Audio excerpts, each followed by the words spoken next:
Hi, welcome to HouseFlippingSpreadsheet.com. You're watching a quick video tutorial to learn the basics of building a cost estimate using the Repair Cost Estimator.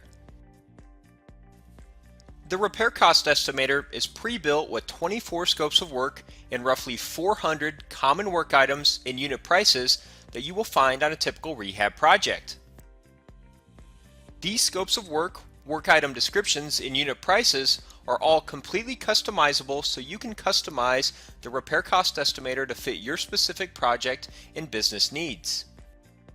To customize the scope of work titles, simply delete, type over, and replace the existing scope of work with your own custom scope title and description. To start estimating your repair costs, you will need to click and open the scope of work you are wanting to estimate. Simply click the button next to the scope of work in the summary dashboard, or scroll down and click the scope bar to display the detailed estimate database for that particular scope of work. To close the scope of work, simply re-click the button or the scope bar to collapse and close the detailed estimate information for that scope of work. Now let's quickly discuss each component of the Repair Cost Estimator and how it is used to estimate your repair costs. The description of work column is used to describe the work that is being performed. Each scope of work is pre-built with common work items and descriptions, but you can change, type over, or delete these items as needed for your particular project. The quantity column is where you'll input the quantity of work needed to be performed. This quantity amount is based upon your field measurements of the property. So for example, if you needed bathroom floor tiling installed, you would measure the bathroom floor area to determine the total square footage and then enter that square footage amount as the quantity. The unit column describes the unit of measure used to quantify the work. Construction work is measured and quantified using different units of measure, so in our previous bathroom example, the floor tiling is measured and quantified in square feet, while baseboard trim is typically measured by the lineal foot, and plumbing fixtures might be measured or quantified by each particular item. The unit prices section is where you can input your unit prices for labor, material, and subcontracted work.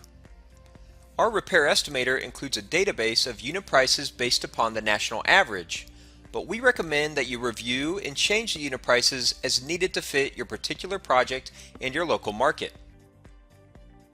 Once you input your quantities and your unit prices, the Repair Cost Estimator multiplies those quantities by the unit prices to calculate the total labor, material, and subcontracted costs for each item and scope of work.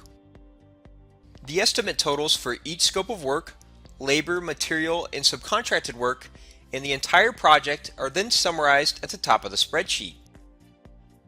If you want to hide this summary dashboard at the top, you can simply click the hide icon to hide the summary and re-click the icon to redisplay the summary dashboard. Once you complete your estimate for the project, you can factor in adders such as location modifiers, add in permit costs, contractor's overhead and profit, and an estimating contingency. This total adders value is then added to your subtotal estimate to calculate your total estimate for the project. To ensure that you've created a complete, thorough, and accurate estimate, scroll down and check out the estimating checklist, which has a step-by-step checklist for your estimate. If you do have any additional questions or concerns about estimating costs, click the Help icon in the upper right-hand corner, which has some additional tips and tutorials for estimating your repair costs. And of course, you can always shoot us an email or give us a call if you need further assistance. We thank you for watching and wish you the best of luck.